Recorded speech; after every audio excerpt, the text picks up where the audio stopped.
Hello everyone, my name is Cyrus Mobini. I'm an AI integration software engineer at Solus. Today I'm going to be talking about building interesting integrations with AI and EDA. So first, I'm going to be talking about a bit of a history of artificial intelligence and the modern AI. So AI is by no means a new technology. Since the dawn of computers, machine learning algorithms have existed like back in 1940s, but it wasn't up to the latest advancements in the computing power that the machine learning and deep learning started to getting more attraction. Especially around the years 2015 to 17 was the years that deep learning started becoming very more popular. And it was at the year 2022 by the release of the GPT 3.5 models from OpenAI inside the ChatGPT that the generative AI models have started to becoming very more popular. So I'm going to be talking a bit more now about the generative AI models. So basically, generative AI models are AI models that can create or synthesize new data for the first time. There are different types of generative AI, such as text-based. These models are basically similar to the ChatGPT models or GPT models, Claude models from Anthropic, or Google's Gemini model. So basically, they have a text as an input, and they also generate the text as output. There are image-based models. These models could be taking image and transferring the style and producing a new image, or taking a text as an input and creating a new image. There are similarly audio models, video to video, or text to video, or image to video models. And there are multimodal models that basically have a few of these as input and can produce a few very different media types and output. So one thing that with the generative AI is that these large models are basically have generalization power and can showcase some level of intelligence, like similar to more like dynamic, real general intelligence. So this would allow us to basically start incorporating them into softwares and creating softwares around those. And it's starting a whole new basically software architectures with AI first software design principles. So in a traditional system design, you would basically have your client, which would be sending the request to your server, and your server would be communicating with your data sources or perform some level of action and producing a response and sending it back to the client. So the flow is very deterministic, and you can basically, with a similar input, a similar output is expected. But in AI first software design principles, you would have your AI as your intelligence system in the center, and you would be making available different type of clients, functionalities, and data to it. And your AI system would basically be deciding to where the data should be navigated and handling all of those kind of communication and process. So the system is now much more fluid and dynamic in terms of nature, and that is also much more unpredictable. But using AI as basically the orchestrator and the core of your system has caused a lot of new issues. These issues are mainly because the traditional software design patterns were not created around having AI as the main component. So the thing with generative AI is that it takes time. It takes time for the model to basically process all of the provided tokens to generate outputs. These could be basically from anywhere from 1 to 2 seconds, or even up to 20 seconds or even more. And whereas like comparing them to the traditional software, which each request would be basically even less than 400 milliseconds or something like that. So this has caused an increase in latency and responsiveness of the applications, because our single request is taking a lot longer. This is causing a various of number of other issues. For example, scaling and high availability. Because now, for example, if you have a system that is handling 100 requests per second, in the first second, you're getting 100 requests. In the second, you are getting an additional 100 requests, but they are still processing the first 100 requests. And in the third second, you are now having a total of 300 requests being processed simultaneously. Whereas in the traditional systems where the requests were pretty fast, like by the next second, you had already completed the previous request. So this will be causing a not large number of issues when dealing with scaling, as you have a very higher number of calls. The same thing would also cause reliability and resilience issues. Now you have a lot higher number of points of failure. Now we are constantly at the point of memory leaks and running out of memory. You have a lot number of simultaneous open calls. And also all of these calls are handled to points of communication, such as HTTP, that are prone to network failures and stuff like that. And another thing which would be language constraint. So most of the popular and good frameworks and libraries around AI are primarily made in the Python programming language. And if we want to start integrating these new AI technologies into your legacy systems, you probably would have to write a lot of your business logic, such as authentication and data handling, again in the Python programming language to be able to use these frameworks. So to address these issues, I'm going to be talking about event mesh plus AI integration. So if I just want to go quickly over what is an event mesh is basically an architecture layer that allows events basically from one application to dynamically be routed and received by any number of other applications. And these applications could be deployed on a cloud, locally, hybrid, or anywhere, and they will be communicating through a network of connected event brokers. And this basically, if you're already using event mesh in your system, you are already trafficking all of your business data through your system, and all of your other services are listening to basically this movement of data and performing the actions that way. So this would allow you to easily just add your AI modules as like any other services that you have to your existing event mesh. Now, moving to the whys and benefits of this approach. So I will be, in this talk, I will be discussing asynchronous processing, modular scaling, dynamic deployment, seamless integration, and observability. So the first, one of the most important part is the asynchronous processing. So EDA is built on top of event-based communication, which is asynchronous and non-blocking.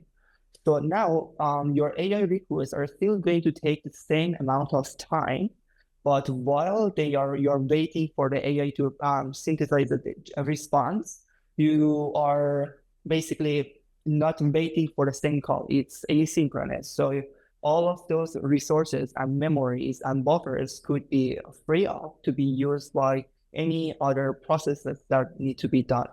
And during this idle time, you basically you would not have to invest resources on while waiting. And another thing would be basically by being asynchronous and having events, communicating through events, you would be much more fault tolerant. As in this approach, you will not be having high number of simultaneous calls open, and your bottleneck is now much smaller because now you're just getting a request, processing it, and passing it to the next service, and then you're available for more requests. The next thing would be modular scaling. Basically having your AI system as an independent isolated module. This approach would allow you to independently scale your AI services. So one thing with the AI modules is that they take a lot longer, so you probably have to generate a response. So you would ideally want to have a multiple number of them running in parallel, in parallel. But as opposed to like your traditional HTTP servers, you would not need that amount of HTTP server instances. So having your AI as a standalone module that are communicating through events to allow you to independently scale them. This would also basically follows the Conway's law of alignment. That basically having your architecture and software in a way that allows teams to work simultaneously and independently in a collaborative way. So having your AI as a service, as a standalone module, would allow basically other applications to be using your AI features just through communicating through events. And another thing would be also the language flexibility. If you're having your AI systems as standalone modules, the rest of your business logic could be in your language of choice, and you have the option of choosing any other languages. And when it comes to your AI modules, you can be using Python for that. This would allow you to use a mixture of languages and technologies. Going to the next topic, dynamic deployment. So on-demand service registration, using Event Mesh plus EDA for your AI functions would allow you to add or remove AI functionalities at any time without causing any downtime or disruptions. This would also allow for flexible deployment location, like your new AI functions could be added to the system from a local machine, from a cloud machine, or a hybrid environment. And you could also test and enhance your system much easier this way, as they are just, the registration would be much simpler. The other thing would be that it allows for distributed architecture. So your AI functionalities can dynamically connect and disconnect to across a distributed network of systems. Another very important point would be the seamless integration. So your AI services would be integrated as decoupled services. And they will be communicating through with your other services through normal events. This would allow for the legacy systems to easily integrate in and use the new AI technologies, because you will be following like a plug and play type of architecture, and to your other systems, it doesn't matter that they are talking to an intelligent system or just any cron job type of system or any other type of asynchronous system, because all of those contents are abstracted through the layer of the events.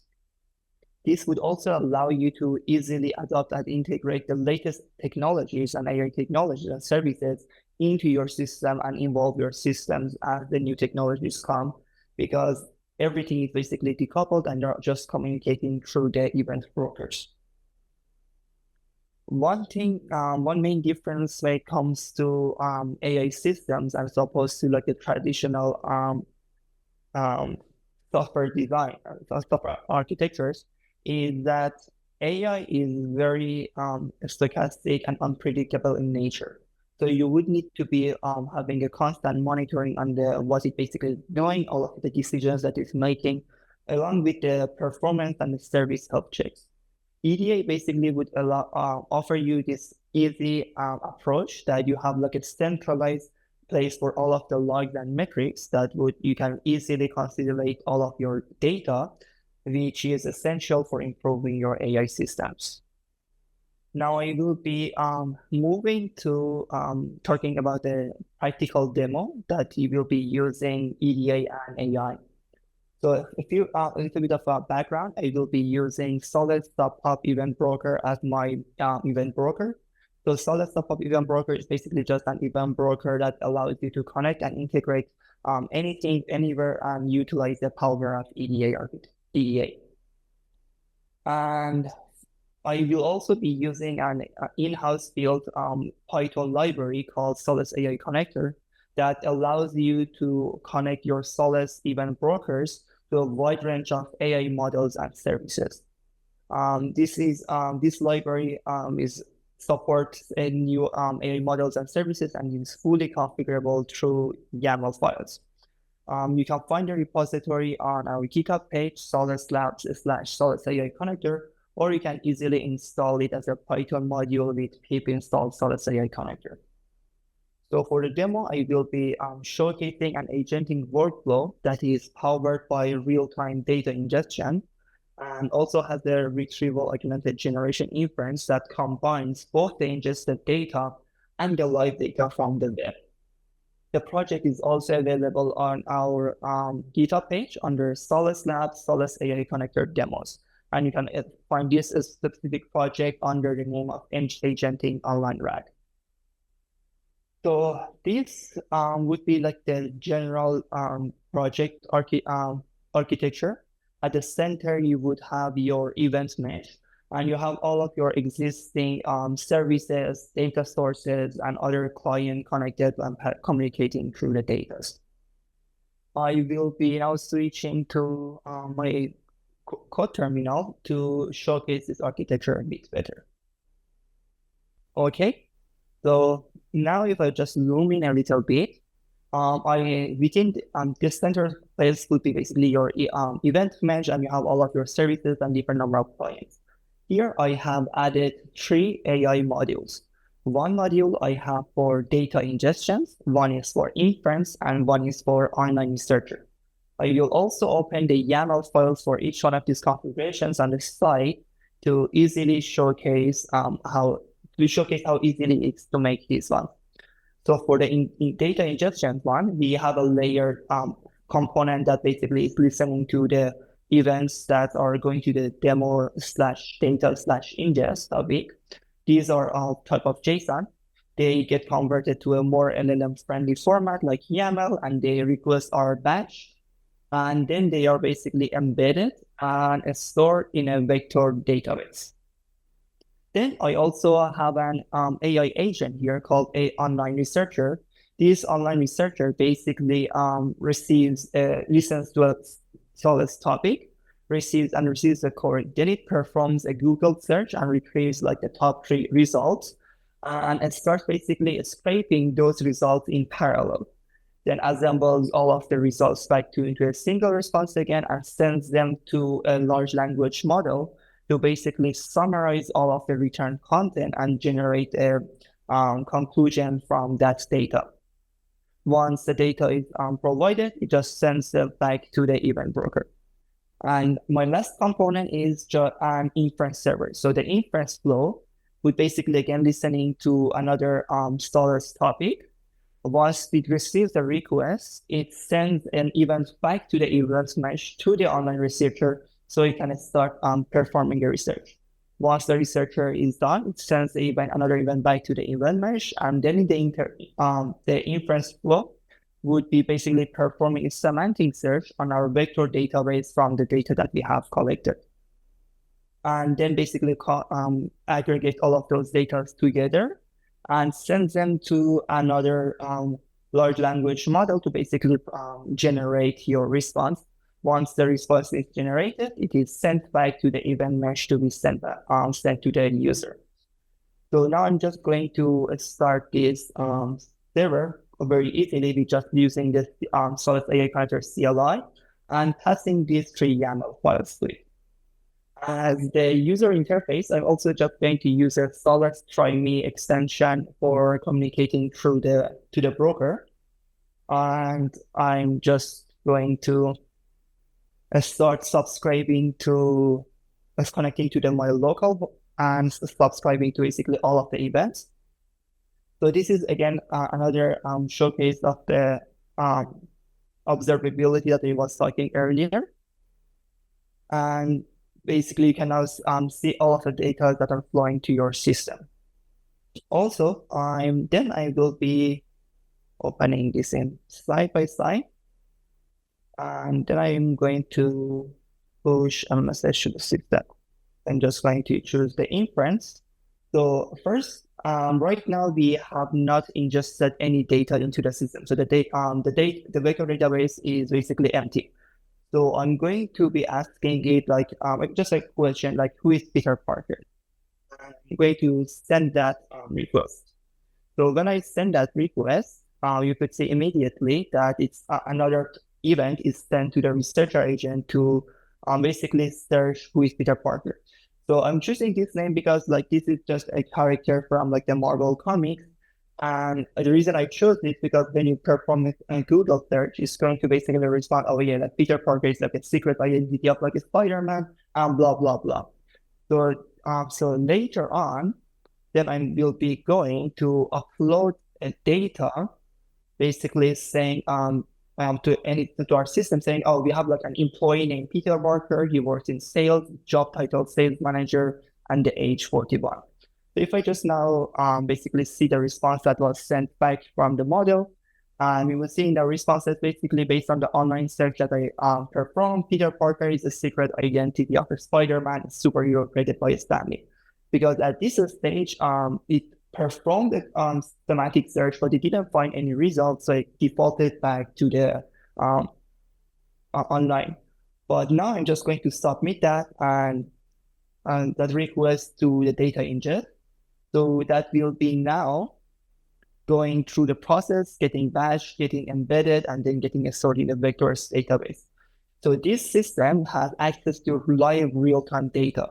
So if I go ahead and ask the same exact question again, so I'm just going to ask the same exact question, we send the demo, we send the event to the inference query, then it was sent back to the performing another online research.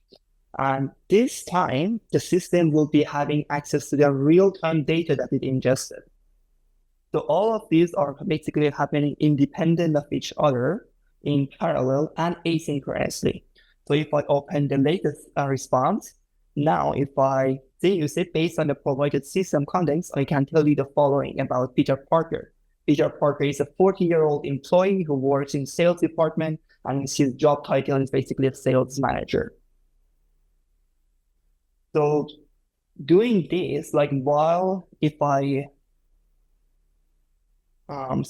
basically send the request out and we were waiting for a response, all of those resources were opened up and we were waiting for any number of new queries. And once actually the requests were completed, like here at the end was summarized, it was sent back to the event mesh, and then another basically flow was started.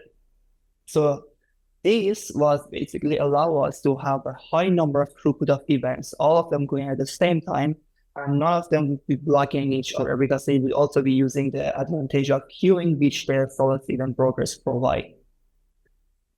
And that would be for the demo. I will be available for the QA and monitoring the chat. Thank you so much.